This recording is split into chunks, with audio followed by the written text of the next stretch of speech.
are back. We are back. By the way, I want to make very, very clear, nothing to do with Ecamm or their booth. We are at conference where everybody is on their phones. They're not looking at you in the face. They're on their phones. But it's okay. We're back.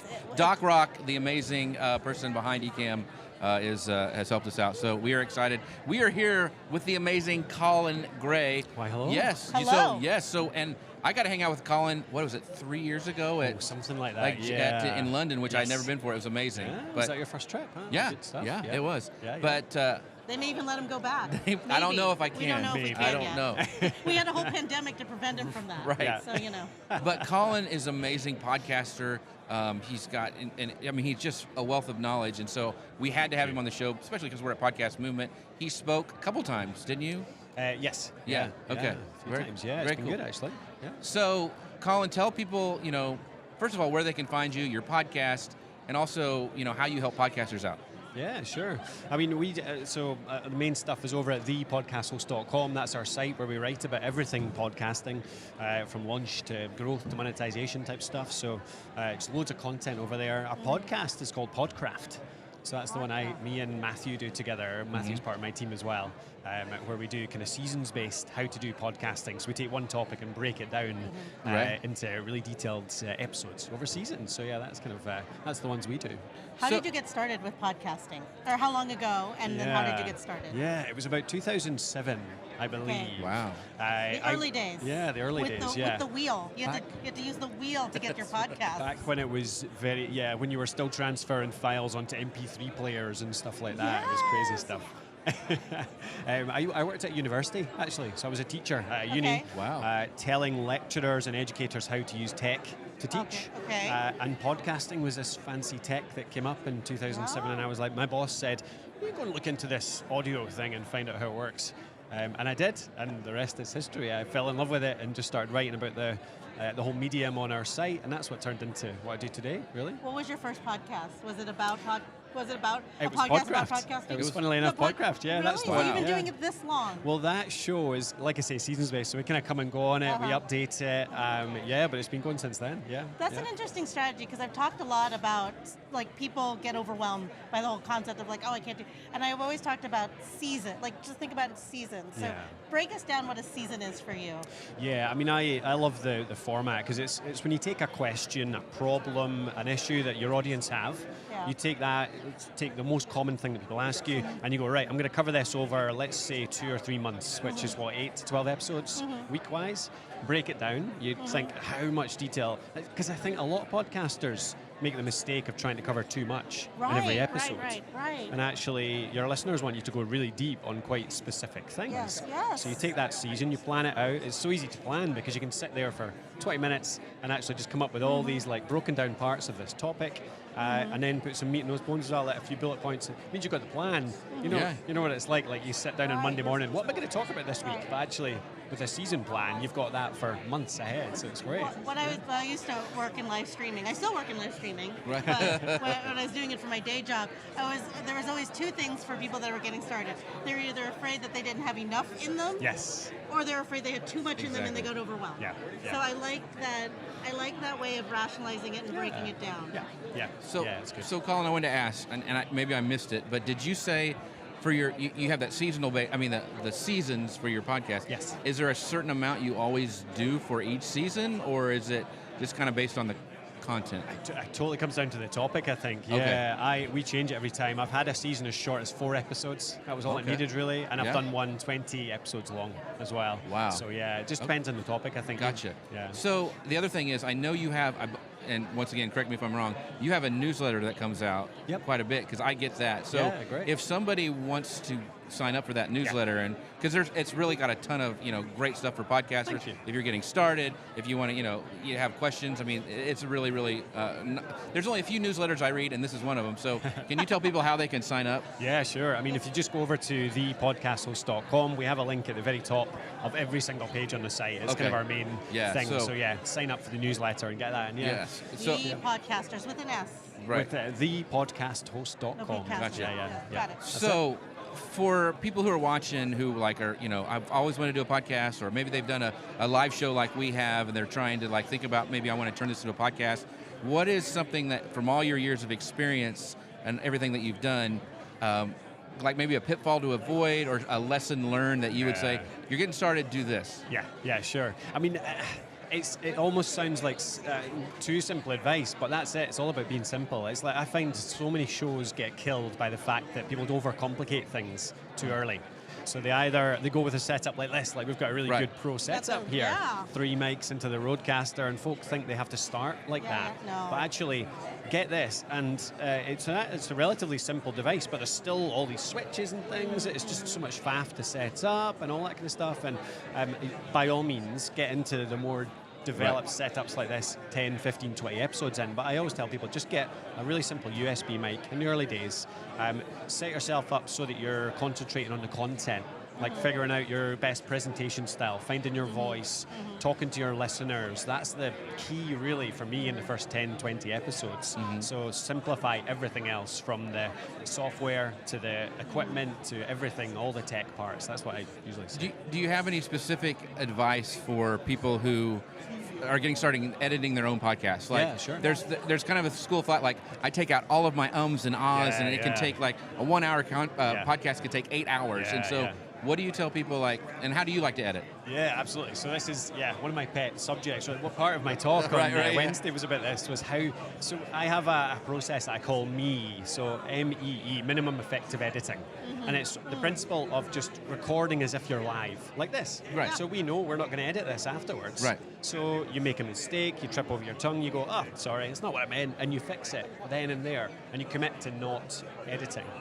And editing can be a real crutch, I think, for people. Yes. It means that they don't have to worry about trying to get better at not umming and ahhing and all that kind of stuff. Whereas if you commit 10 to 20 episodes, your first 10 to 20, I'm not going to edit much at all. All I'm going to do is cut out, like trim it, start and end, do a basic bit of normalization for my levels, but actually I'm not going to edit out mistakes. Suddenly you think more about your ums and your ahs and your crutch words, and you edit them out yourself.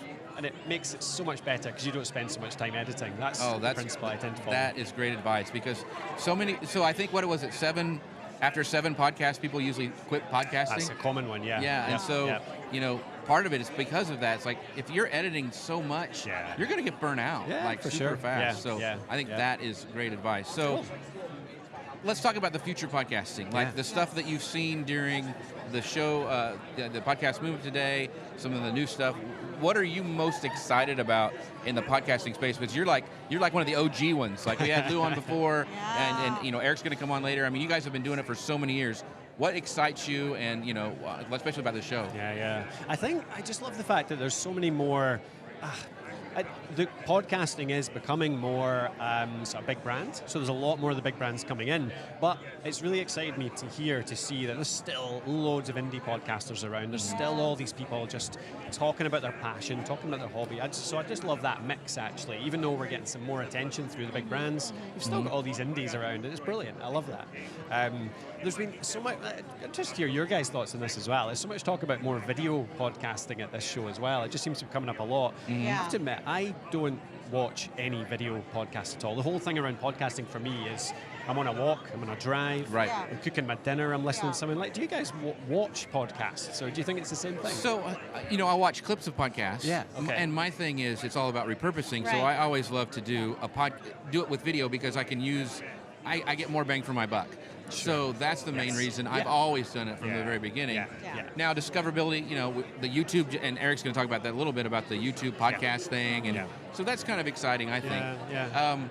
So, I don't know. I think, what are your thoughts, Grace, about video? I think with the rise of like short form video, so like TikTok, Instagram Reels, YouTube Shorts, you're seeing more and more pressure to do like video, and so from this is our content, this is our advertising content. For sure. And it doesn't have to be perfect, it doesn't have to be amazing, but it draws you in. And I've discovered so many new podcasts because of something that they did on TikTok, right? And they weren't, but there's a lot of creativity. So I always tell people, like, if you don't feel comfortable, or if this is too much for you, don't. Don't absolutely. do it, right?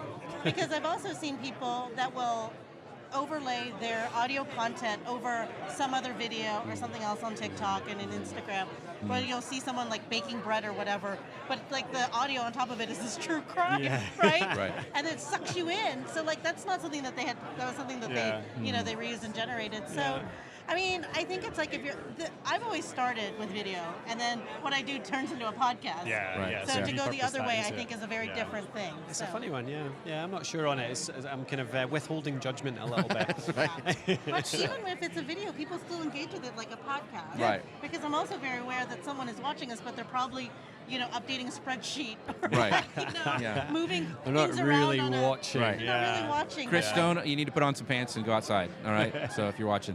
So, what I there's that too. Yes, you there's get the live comments. Yeah, Right. exactly. That's So, good. Colin, I wanted to ask you, one of the things I think, especially beginning podcasters, I mean, it takes a lot of time. They want to upgrade their equipment, and so they want to monetize. Yeah. And I know that's a big topic that we've talked about, sessions about. Yeah. What are your thoughts of monetization, like when it should happen, and should that be your goal in podcasting? I mean, it's difficult to have it as a goal, I think, because you have to, I mean, if you put it in too early, it can, well, either it just doesn't pay off, or, I mean, I like the approach of either you work towards making your own product or service. It seems, that feels like the best way, because you're building that trust with your audience for your own your own personal brand, your own knowledge, your own experience. So if there's something that you can offer up in terms of whether it's even just coaching, or whether it's creating a course, whether it's creating a real life product, like an actual physical product, I mean, I think that can be a great way to do it.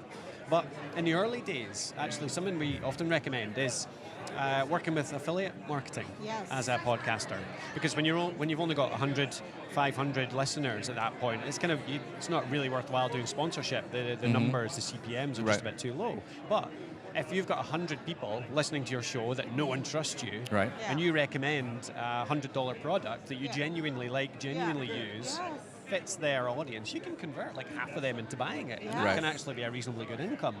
And it paves the way, even if you want to go into selling your own products later or sponsorship later, your audience know that this content is great, but it's supported by mentioning other products or whatever. So it paves the way so that I've seen shows add sponsorship 50 episodes in, and the listeners rebel because it's never been in it before.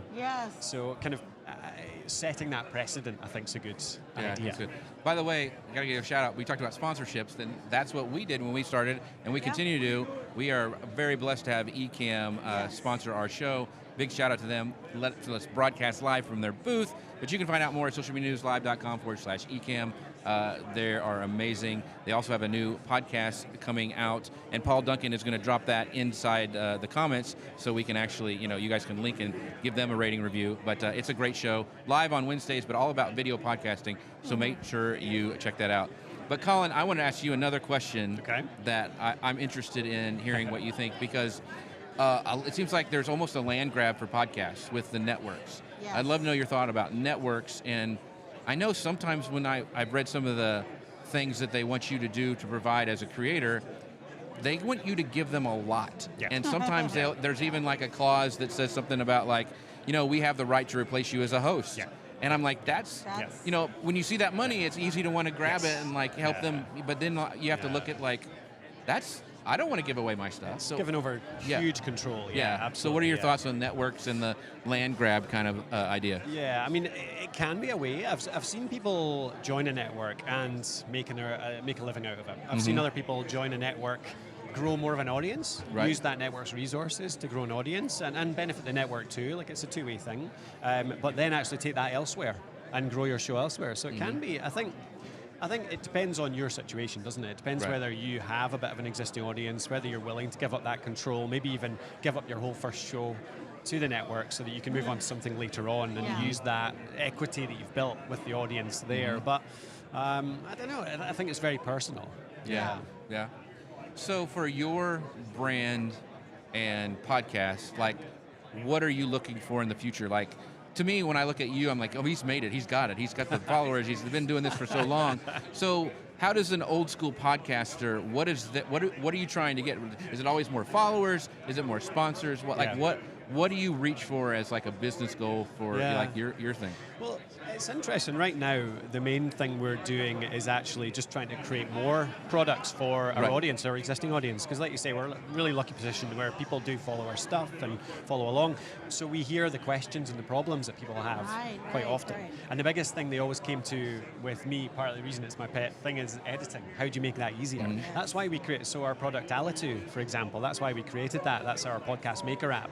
Mm-hmm. Editing, making it easier to edit, simplify editing, because so many people use like Audition, Audacity.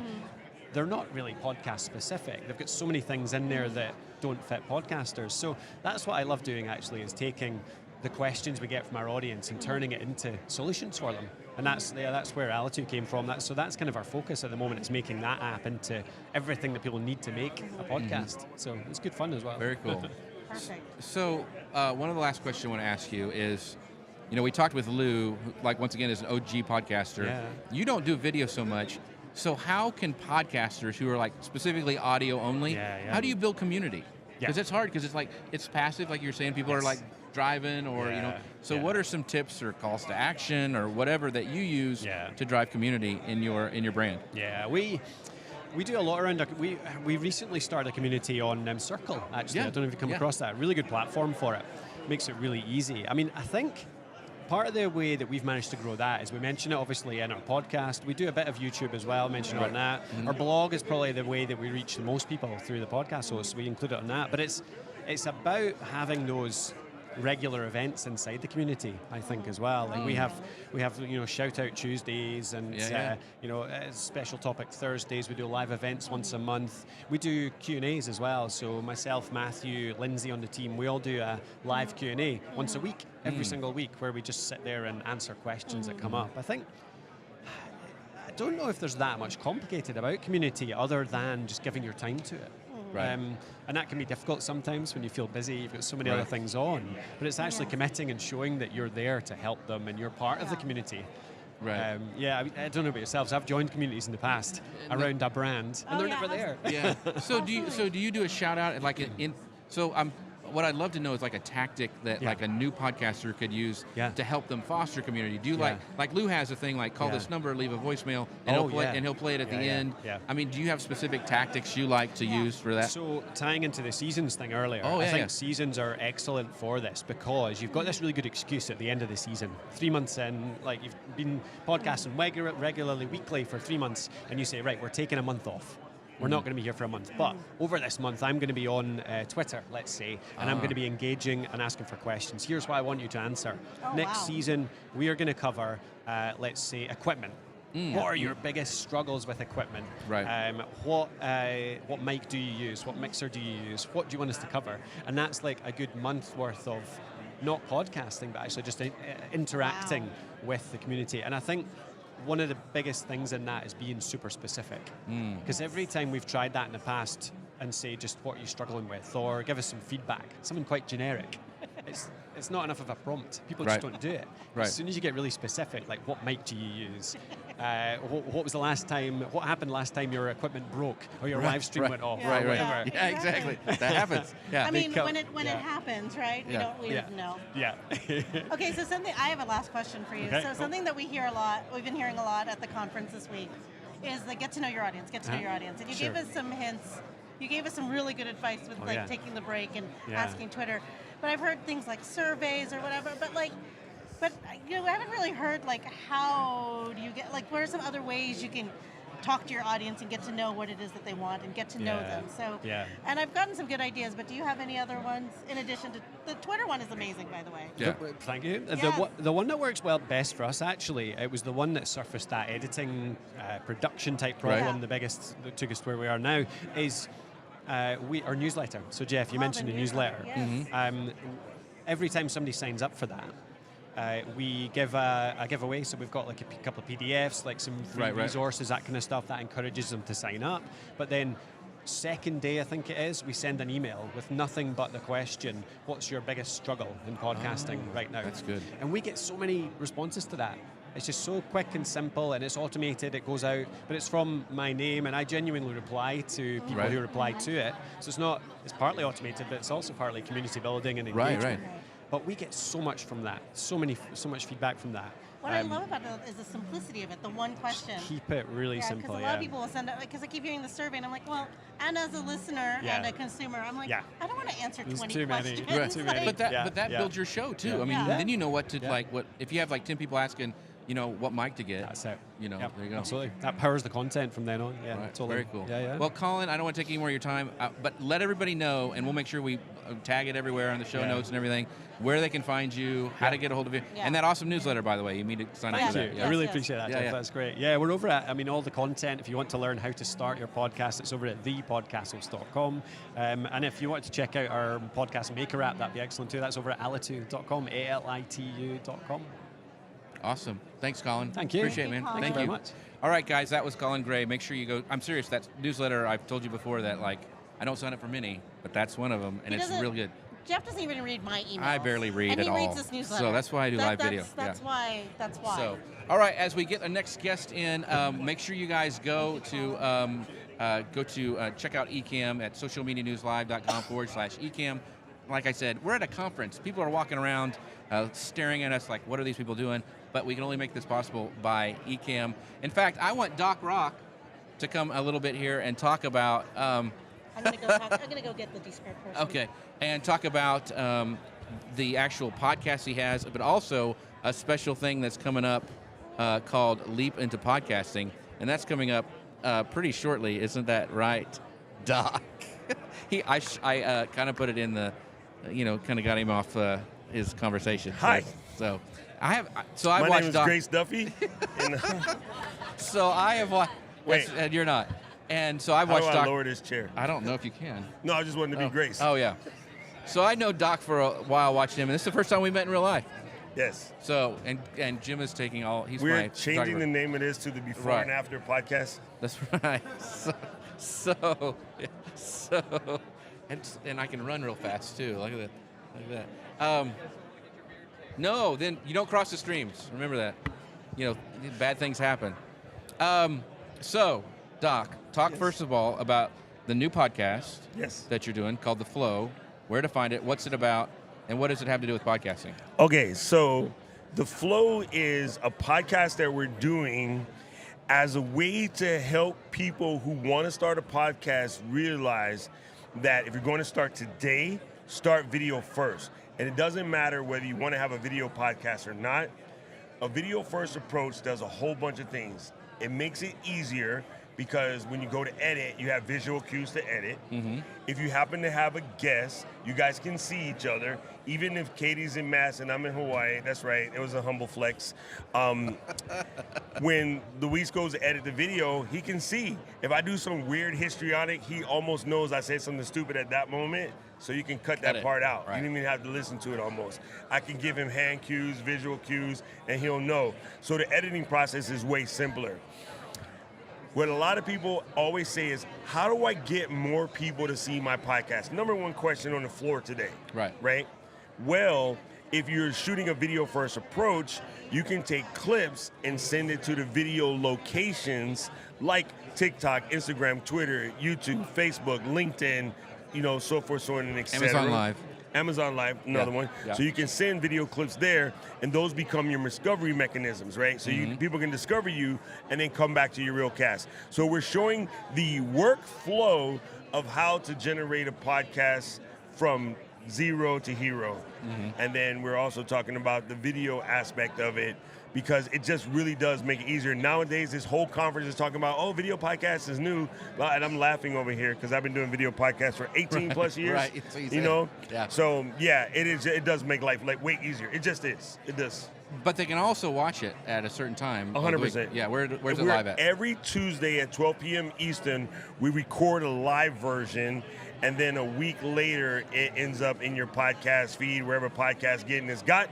You can find us at flow.ecamm.com, or you can just go to Apple Podcasts or whatever and just type in The Flow. We're in there. The Flow. And if you like it, leave us a review. That's the most important thing you can do for any podcast, people. I know a lot of listeners don't know this. The best thing you can do for a podcast is leave a review on iTunes, because it's the one that counts. And share with somebody. Jeff, I heard this new podcast, and it's about, beard grooming and stuff. You got to check it out. sharing podcasts and leaving reviews is the best thing you can do for any podcast you love. I know a bunch of people listen to The Daily. I do too. Same as Grace. I wonder how many people have actually left a review. That's true. Probably not many. But the other thing is you have to educate people now. You're not supposed to say, like, subscribe to my podcast. It's supposed to be follow, because people get confused that it costs money because there are subscription-based podcasts. So say, follow our podcast, leave a rating and review. So on that note, there's something else coming up that's really, really cool. Oh. Leap into... podcasting. Yes. Yes. Leap into podcasting is going to be cool. So this will be our third leap. It's funny. It's funny to say that. Our third leap. This is our third leap. Stephanie and Katie sort of started our leap like years ago. That's how I met you guys, actually. Right. And we did leap into live streaming twice, but this year we really think that the move is podcast, so we're doing leap into podcasting. What was super funny is I've been on for about a year talking about YouTube's going podcasting because I'm a YouTube coach, right? Well, I'm a content coach now, but it started out as a YouTube coach. And I kept saying, YouTube's getting podcasts, it's coming soon. Everybody's looking at me like, Doc, you really got to stay out of the Maui Wowie. And I'm like, no, man, it's coming. And they're like, okay, whatever, man. And then Tuesday, the article comes out, boom, YouTube has the podcasting tab. And it just started. Like, they're about to do some more things. So even more so, if you've been sitting around thinking about starting a podcast, just sort of fitna, my favorite. I'm fitting to do this. You've been fitting it for 5 years. Now it's time to get in. Get your iPhone out, lock yourself in the bathroom, tell the family, hush their face, and do your podcast. Go in the closet. Bathroom's a little echoey. I would go in a closet. Car has the best acoustics. Right. Yeah, you're true. Yeah. Bruh, Car has amazing acoustics. So we will be speaking at the new Leap in Live. So there's one person, you follow us, and we'll, go there. It's going to be tons of content. I've seen a little peek of the content that's coming out. It's going to be off the charts. So, well, because you guys are speaking. Well, I just didn't want to do that. But actually, everybody's coming to see Grace. That's right. I'm not trying to throw you any shade or nothing. It's like Beauty and the Beast, but she gets mad when you call her Beast. So anyway, don't do that. So, anyway, Doc, thank you so much, my friend. Man, thank you guys for blessing the booth. Here's the coolest thing about having you guys here. A lot of people on the show floor are showing stuff about like what you need for podcasts. We're probably the only booth that's actually podcasting from the floor. Right. And it causes everybody to stop in their tracks. That's right. Mostly they came to see Grace, not us, but it's cool. We're just here for, she's the real reason people Grace, show up, I kept your seat warm. Yeah, you ready? she did. So we've got some other guests coming on that will be really, really cool. But make sure you sign up for Leap into Podcasting because there's going to be tons of content. It's going to be recorded and all that stuff. But sign up and go live because it's going to be fun. So Grace just went and just pulled people off the floor. I am pulling people off the floor. No, That's this right. is something we had planned. We have Christiana Cromer from Descript or Descript. My favorite tool. I know, Kristen, come in here and tell us. Yeah, tell us how to say it actually. Okay. Because I say it wrong, probably. She's the community manager from Descript. Yes. How are we supposed to say it? How do we say it? Totally up for interpretation. Oh, really? However way you'd like. So, we'll accept it as long as you talk about us. It's fine. So I have been. It is. See, I'm gushing right now because we're such fans of Descript. It has changed the way that I do shows. It's changed the way I edit. It's changed the way I do clips for social. Totally. And so, I mean, we use it. I'm the producer for one of the producers for Guy Kawasaki's podcast, and that's what we use it for. And so, it's just an amazing tool. It keeps getting better. Thank you for saying all that. So, I am gushing. Tell everybody if they haven't heard about Descript what it is and what it does. Totally. Oh, scoot over a little bit. Yeah. Awesome. Grace doesn't bite most times. I'm not going to bite She's you. not in public. I'm going to move over here closer. But yes, tell us. Totally. So what is Descript? Descript is a audio and video editor. Mm-hmm. We transcribe your content so you can edit it like text. So it's full service. Anything you want to do, add captions. Right. Make social videos to promote across social. Audiograms. Remove your filler words, and we actually just launched something called Storyboard. It's currently in a preview release. You're hearing about it first? Yes. I heard about it earlier. Heard it here first. It's a complete redesign of Descript. So, with some crazy new video editing features that I am personally really excited about. It's cool. So yeah, that's us in a nutshell. So there are two things that I love about Okay, Descript. you go ahead. I'm going to tell you. No, just the two I things. know, I'm excited. You're so excited. The one is the overdub. Totally. You're gonna tell me about you're gonna tell everyone about Overdub. Absolutely. I will not do it justice. And the other one is the fact that you can type and then have one of your voices Totally. read it. So I will tell you, I'll let you in a secret. I was working on a certain brand, and we were doing ads, and it's hard sometimes to do voice, and we used your voices. Totally. Amazing, like amazing. And I know people that are using it to make their Amazon Live video. Oh yeah, Amazon product influencer videos. Product videos. Yeah. Yeah, where they'll do like a I've video. seen Shelly. Shelly's in the comments. Shelly saves the day. I saw her do it first. Yes. I believe. A big shout out to Shelly. Love She Descript. was using Awesome. Descript for that. She said she loves it in the. Look at all these people saying hi, love Shelly. Descript. Yeah. But so she's the one that taught us you do the video with your B-roll. Do B-roll first. right? Yeah. And then you put it into Ecamm or Descript. You record it with Descript. Ecamm, then put it. Yeah. You Yeah. record it with Ecamm, do it Totally. with Descript, do the voice. Oh my gosh, so easy. So tell us about Overdub and tell us about the voices. Totally, yes. So Overdub is our synthetic voice cloning tool. Yeah. So you throw in some recordings of you speaking from your podcast, from your videos, wherever, and Descript will learn your voice. So then, say you make a mistake, or you want to do an ad reel, but you don't want to actually read it. Right. You just type out what you want to say, or you correct the mistake you made. And suddenly you didn't make that mistake, and we use that voice cloning technology to fix it for you. It's freaky scary a little bit. It is a little bit scary, but it's very, very cool especially for podcasters. If like I have said before, the wrong thing, Totally. it sounded the same, but I said the wrong, product. Yeah. Going in there and changing it and have it sound like you. Oh my gosh, not having to go back and re-record stuff. Totally. The other thing, we kind of glossed over, like, oh yeah, it transcribes. So you can drop an audio or a video in there, and it makes a transcript. Now, there are other tools that do this, but I have found that this one has the best accuracy Totally. of it. And you also offer like white glove, We do. where a human can go back through it too. So you have both options, right? Yes, exactly. Okay. So especially if you have like solid audio, Right. we can get the transcription just with our AI up Right. to 99% accuracy. Right. And then we have a lot of tools that in Descript itself that can get you up to that 100%. So we have something called the Transcription Wizard, Right. where we'll go through and actually recommend things that we think were wrong. Really quick and easy pass through, get those fixed. Right. We also have something called the Transcription Glossary, where say you have a podcast with a lot of jargon, you can put those words in, and Descript will learn them and start getting them right. It's amazing because like whenever we've had Lou on here earlier, and his name's Lou Mangello. It always comes across as Lemon Jello, but I was able to go in and fix that in that glossary, and it does it right. The same way with yours, when I say Gray Stuffy, it's like Gray Snuffy. Yeah. I kind of blur your words together, and I can fix it that way as well. Right. So that does save a lot of time. It Totally. adds up after a while. So. Absolutely, yes. So yes. we need a shout out for what is the name of the company that does all this? It's Descript. Yes. So check us out, descript.com. I'm Christiana. I'm our community manager. You can also join our Discord, follow us along on social. It's amazing. I don't think you got to comprehend this because you drag in any audio and video and then it makes a transcript. Okay, there's other tools that do that. Gotcha. But you edit your word, like it's a Word document. Think of it's text. You edit that. It changes it. It'll make clips. Here's our workflow. So we do this show. We drag it as soon as the show's done. Ecamm actually records it and a video file. I take that video file. I drop that into Descript. Makes a transcript in like 3 minutes, about an hour show. Yep. I can go in and then highlight sections that I want to take out for social. As I highlight those, I know it actually tells me how long that's going to be. And I know that since I'm doing it for social, I want to make a square video clip that I want it to be under 220, which is Twitter. And so I make sure that answer or that little clip is under 220. Right. I export that. I clip it out with their little, is it the clipping tool? Mm-hmm. Clip it out. It makes a little thing there. I have it actually has the transcript with it, so I don't have to make subtitles with another, service. I export that. Boom, it's done. I can add like a bar, a progress bar. I can make an audiogram out of it. It's just it's changed everything, folks. I'm telling you, it's amazing. Wow. So it's a one-stop shop. yeah, and it does video. It's not just audio. It's just audio and video. So so fast.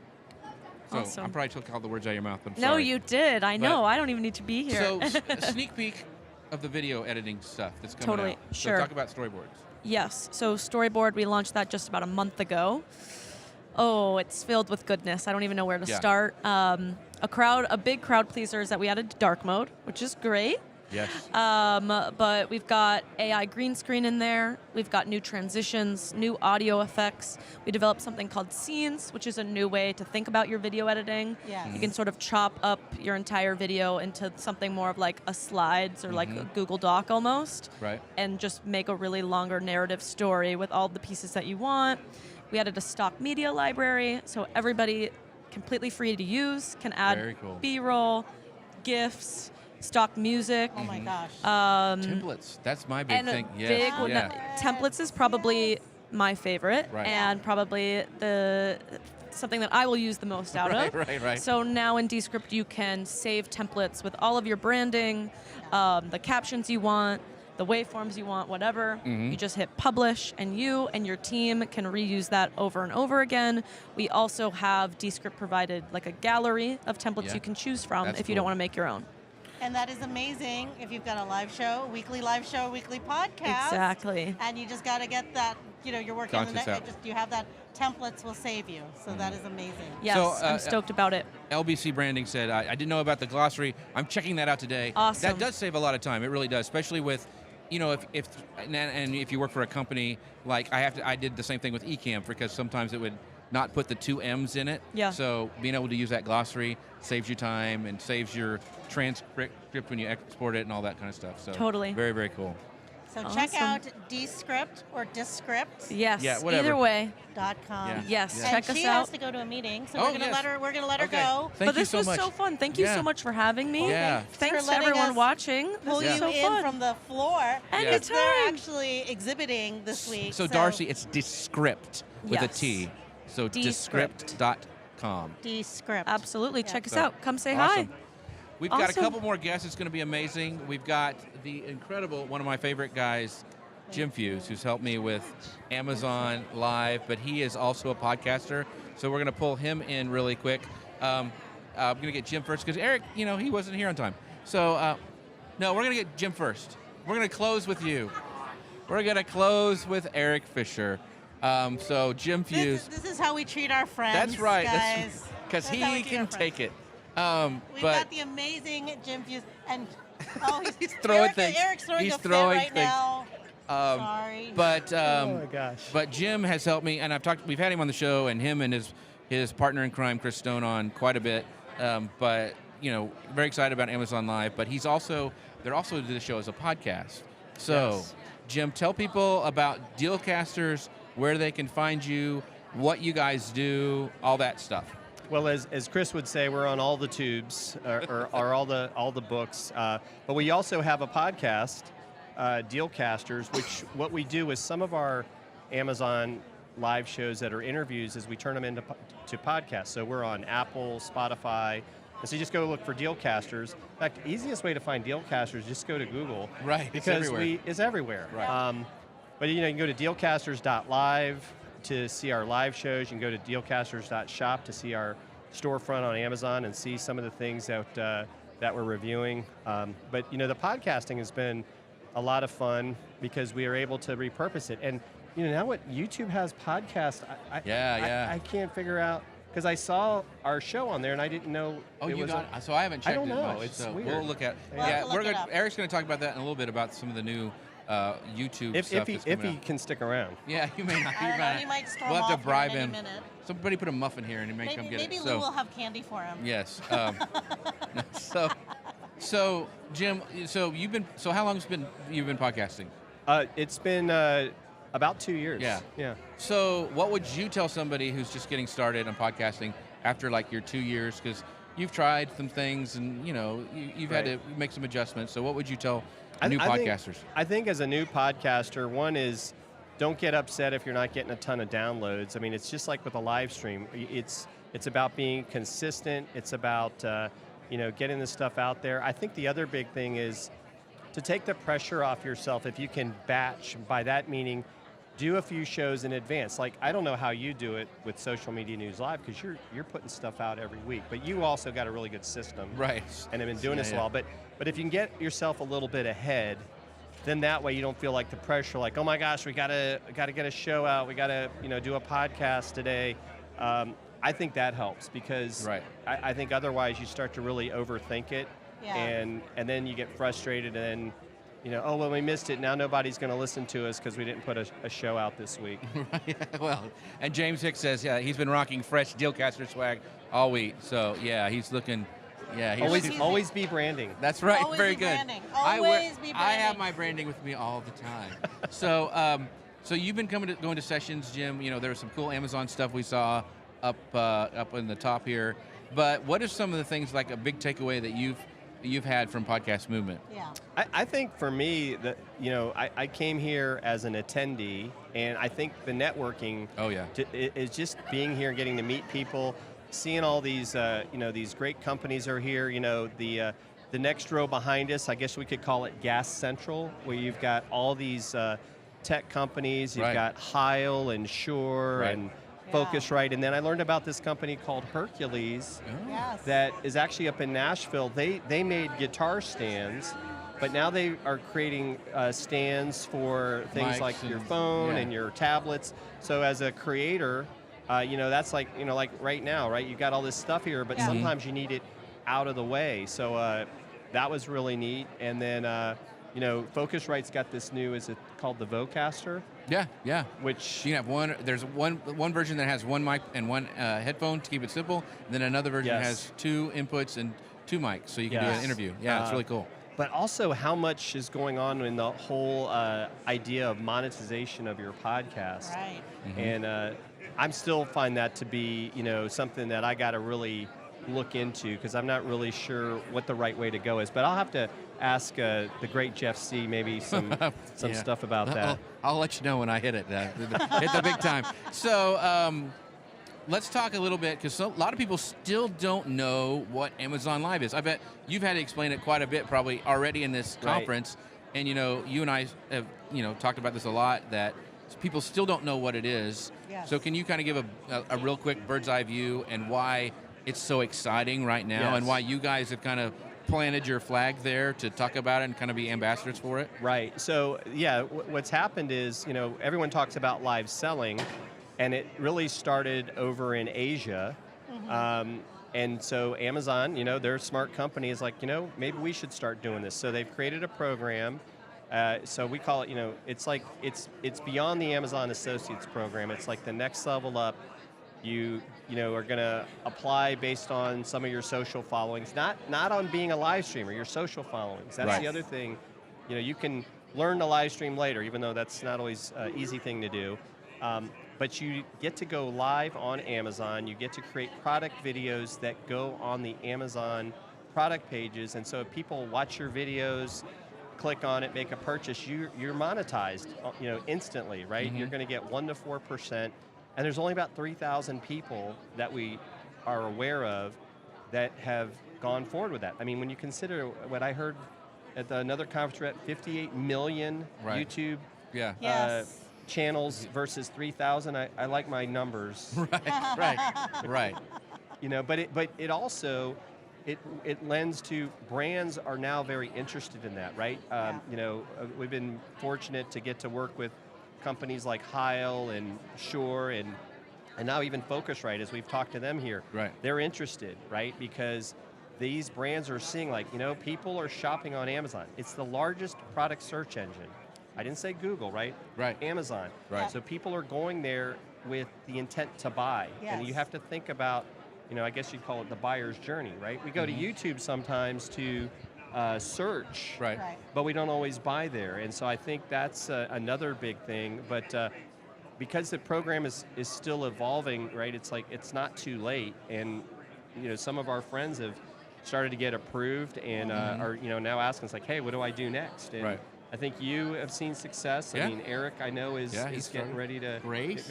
I'm starting to do it too, yes. Yes. We're going live to Amazon right now. Yeah. Yes. So if somebody wants to get started at Amazon, where do they need to go first? I would just go to, I think it's just search for like the Amazon Influencer Program. I can't remember the exact URL. Amazon.com/influencer, I think that's what it is. Yeah, and just it's a really easy process. The hardest thing may be that you find that you may get disapproved. You may not have enough followers. They don't tell us what those numbers are, but don't give up, right? Just whatever your favorite, it's TikTok, YouTube, Instagram, and Facebook business. So whichever is your strongest. If you don't get it, just keep working at it. Yeah. And And it takes time to get approved, right? Yes. And you get on product pages after that. Yes. Yeah, get on product pages. It does take a little bit of time, so don't get discouraged if you don't hear back right. They've been varying. It usually like 3 to 4 weeks to get on Right. product pages. Yeah. Right. But now, once you do. Now, Albert's got an interesting question. Yeah. Can Amazon Live be classified as a podcast? Wow. We do that with Dealcasters. We take our interview live streams and turn them into a podcast, and they are on Amazon Music. And then the beauty of that is, just like with Social Media News Live, is we're able to put those podcasts in the carousel. Yep. And People so can if right subscribe. now, if you're watching Social Media News Live, go down there into the carousel and click on Social Media News Live and You can follow our them show. Yeah. on Amazon. And So if you go jeffc.live, that's the fastest way to jump to our storefront. That's where you'll see the live right now, and you can see the actual, our show is #1, and you just click on that and you can subscribe, which is really cool for podcasters. So that besides that reason, Jim, why do you guys do a podcast? Because it'd be real easy just not to have to worry about that.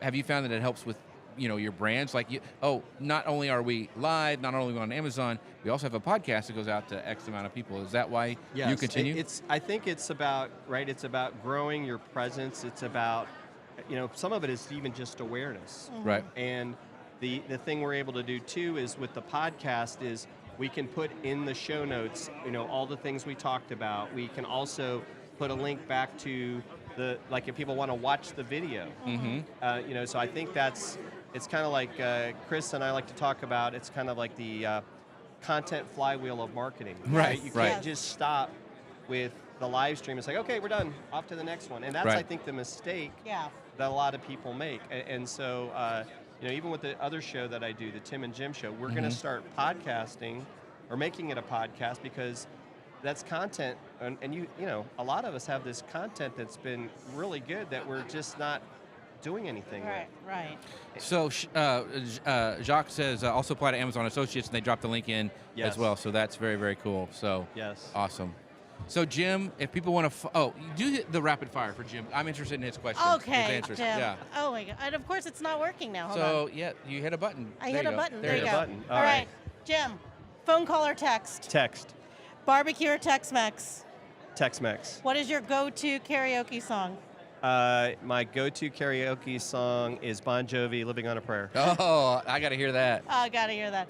TikTok or Instagram? Instagram. Oh, and then what is your favorite day of the week, Jim? I'll say Saturday, college football.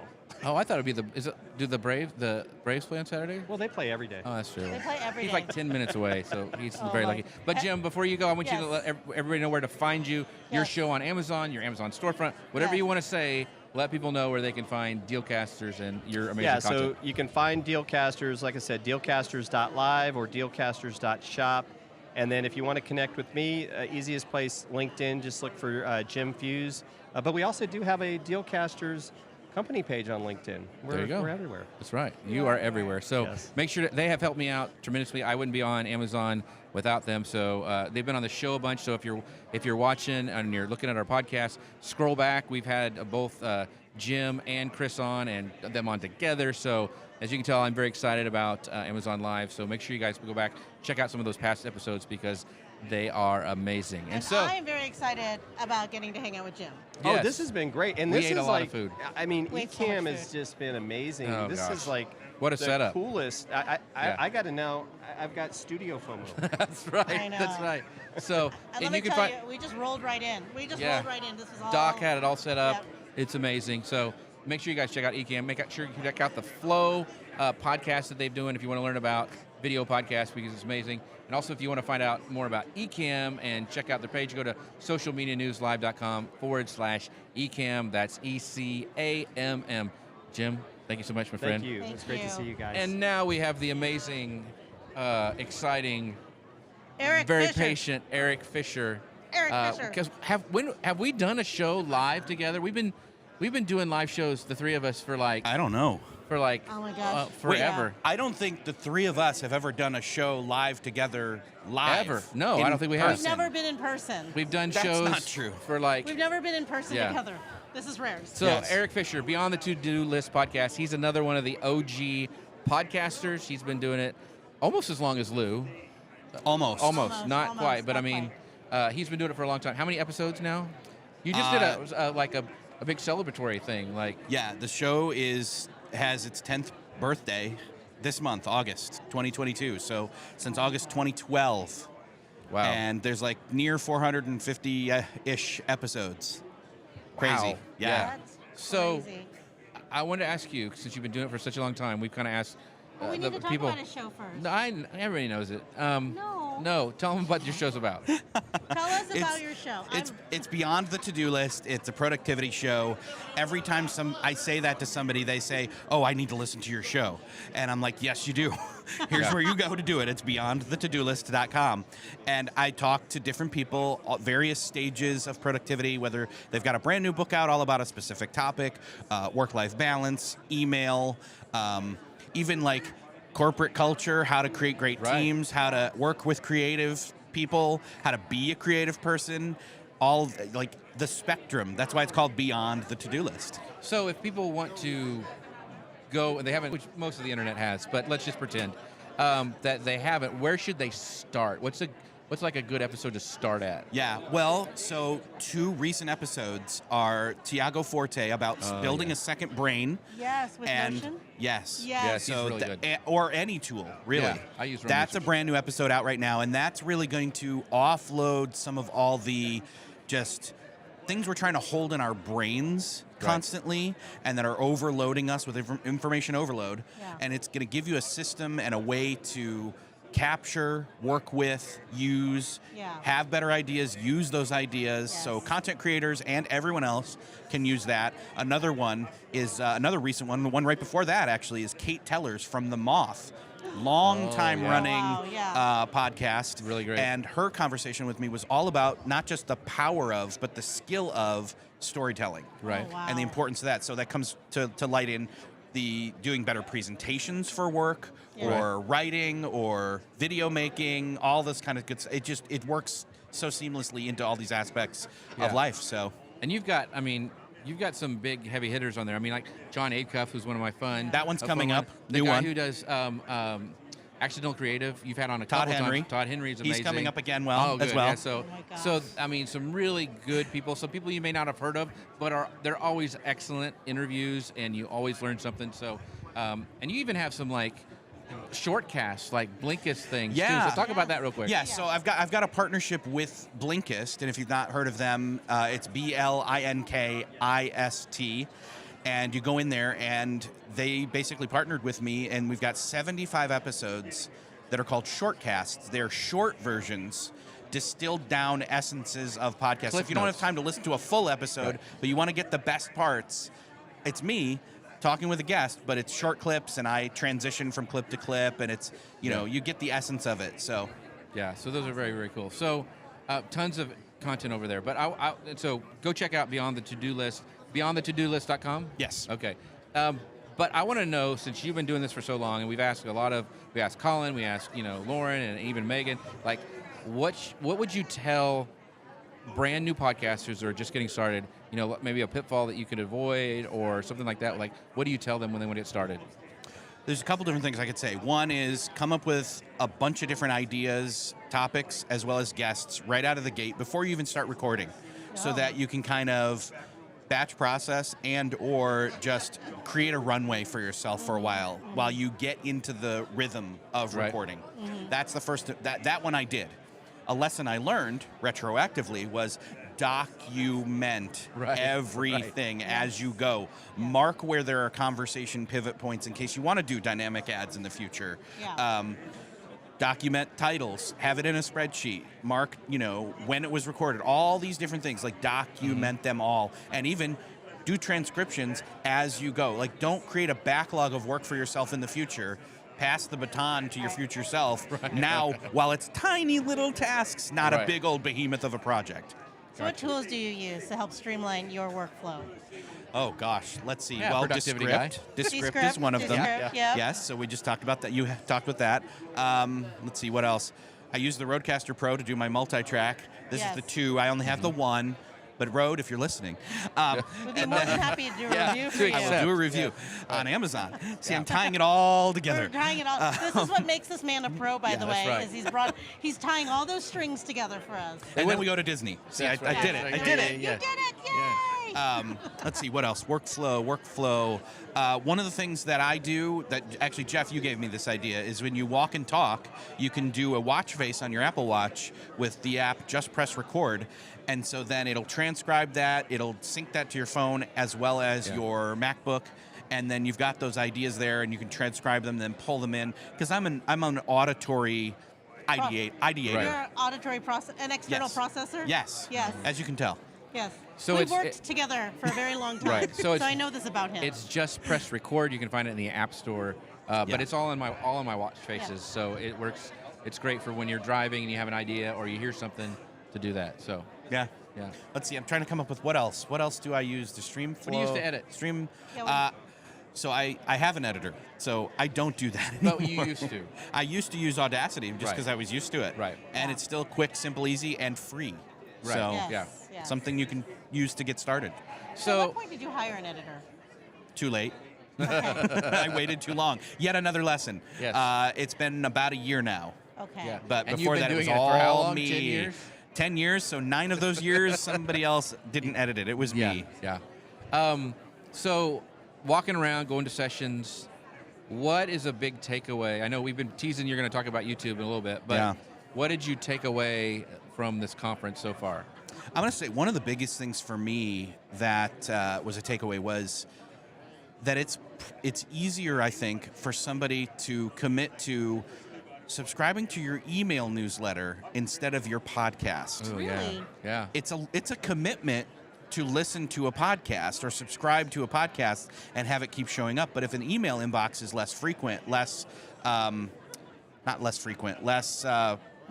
a just, I don't know. It's less of a commitment. It goes in a folder, you can delete it, you can hide it, you can whatever. But podcast inbox is kind of almost sacred, right? Yeah. Yes. So, but the gist here is in terms of creating your own discovery engine, it was Jay Klaus whose session this was.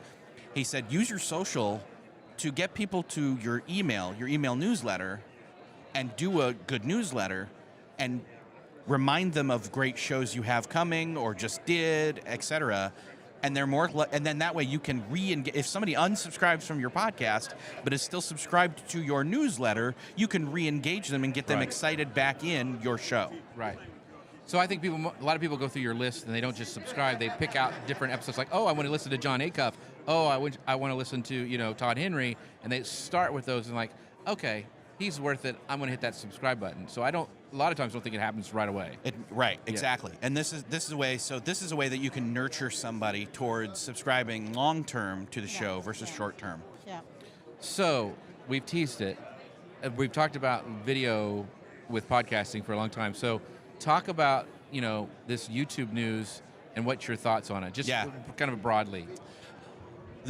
A lot of people have been hoping for something substantial from YouTube in the podcasting space for a while. Absolutely. Earlier this week, or very late last week, I can't remember now, it's been a blur being here, they announced that youtube.com/podcasts was a new landing page for podcasts. So youtube.com/podcasts, that's live right now. You can go there. Right now, it is top podcasts that are primarily the top podcasts on YouTube. Yeah. But longer form, longer term, timeline-wise, us podcasters are waiting to see, okay, YouTube, what else are you going to do with this? Mm-hmm. Can we connect our RSS feed to this and have people pull it in, a la, say, YouTube Music or something along those lines? So there's not a lot of info here just yet. There's Up until this point, it's kind of been you either record your show live or pre-recorded and put the video over on YouTube, or you go the route of audiograms / cover art only and audio playing. Yes. And this may provide a third way and possibly a better way, because I've been hesitant to do both those things. Right. So what are you, because you're kind of like Colin, you've been audio only for a long, long time. Yeah. What are your thoughts about all this push towards video? Because of YouTube, for one. Yeah. I mean, that's a big thing. is that something you're looking forward? You're looking to do for your podcast in the future? Is it going to be like, oh gosh, like now I have to do video? I mean, what are your thoughts on, as an old school, just audio only, like this talk about video? I'm not scared to do video. Yeah. I'd like to do video, Right. but as a productivity thing, it's like, okay, do you have the bandwidth to handle doing video? Right. And for me, it's probably a maybe. Right. For others, it's a no, and I say, then that's your answer. Don't do it. Yep. But maybe you can, and the other piece is if, like, for example, you guys go live every week, Right. you've got a consistent release schedule because it's live. I batch process my show and Right. record a bunch of them and then push it through the ringer and make the sausage. But if it's not live, so with like Right, Ecamm exactly. or whatever, Yeah. you can actually record those as an interview show because it has great audio quality. You can capture the video, and it's still batch process because you Yes. could line up 3 or 4 of those a day and go. And then with this YouTube functionality and even Twitter, which I want you to touch on, Yes.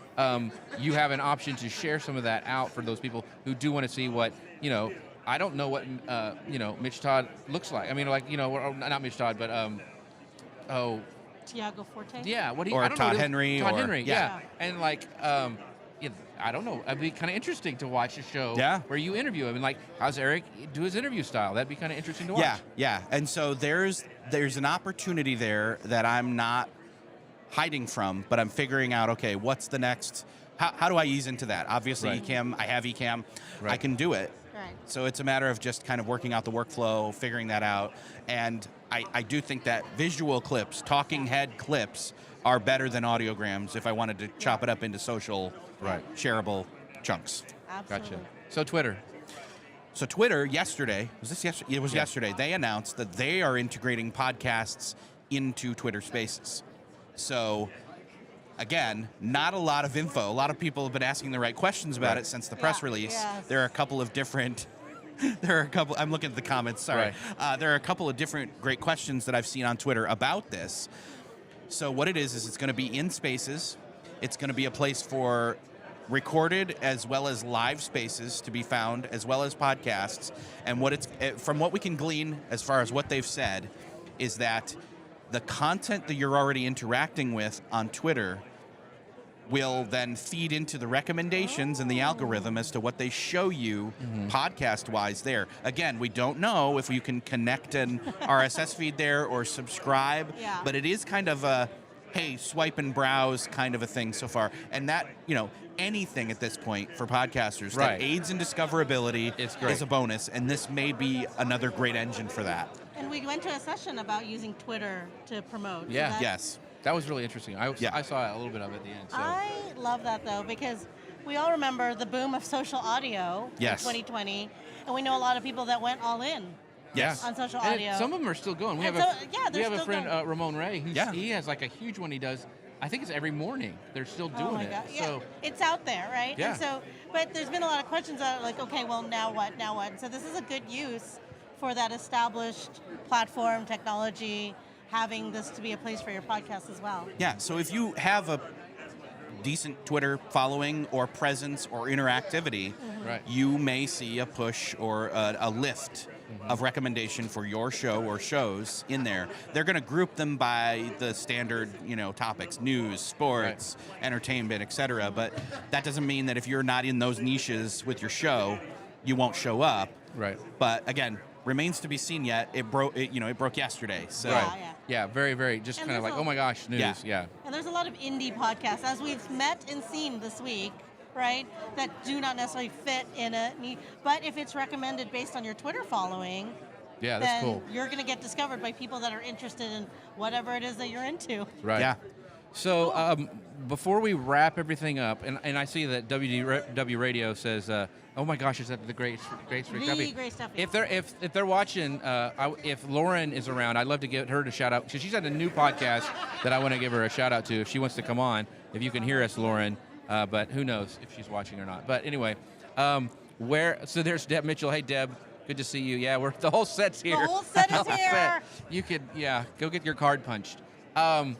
One of the things that I want people to do, Eric, and you can jump in and tell me if you want to, do any other announcements, but, where can people find you, and like how often are you releasing, and what's coming up for Beyond the To-Do List. You have some, and I mean, I don't know if you want to talk about dynamic ads any, because that's a kind of a new thing for you and what that means for podcasters. Sure. So, well, and that I think is been a big topic. A lot of podcasters are hesitant when it comes to dynamic ads because it's the devil to them. Right. And I'm saying I'm going to say this, I just went all in on dynamic ads because I can serve ads in my entire back catalog of 10 years of podcasting. Right. And so because I can look at my stats and I can see that people are still downloading. And you've been consistent. That's to the those. thing. Like you haven't missed one. Yeah. So it's a weekly show, weekly release. Right. That's my consistency. That's my rhythm. What else did you ask? What your thoughts are dynamic ads? Yeah. Like, I mean, I just think that allows you to place ads in the back catalog and turn them off if you want to. You can completely turn them off. If you don't want to have any, you can just have none. Which is kind of nice. You talked to me off camera about and we talked about earlier if you're a new podcaster what you should do, and you mentioned even if you're not running dynamic ads you should do something. So talk about all along so I would say that as you're going through and you're producing your show, that every time you have a workflow that you take note of the 1 or 2 or 3 places even that are good conversational breaks or pivot points in your show to naturally insert something, and then you can do host read ads as dynamic insert. It doesn't have to be programmatic, which means somebody else read it and is inserting it and so on. And so it can still be you. And so then even if podcasting advertising is not part of your monetization strategy, but podcasting is part of your overall business strategy, so you've got an event coming up. Right. Hey, this is Eric Fisher. Come to my event. We've got it's coming up, da-da-da-da-da. Right. And then those aren't in there for the perpetuity of that episode forever and ever, amen. Right. It's just for that month, week, whatever, in the run-up to the event. And I think Pat Flynn does that now with all his his call to actions. He changed his call to action, and he does it for his entire back catalog. Exactly. So the point that I was trying to push Eric to, and he made, was that Evergreen. But that you have that process, even if you're like, I'll never do dynamic ads, I'll never get a sponsor, to make those things. And if you're consistent after 10 years, then you can go back. I mean, you don't even have to wait that long. But you know what I mean? It's like there's a spot for.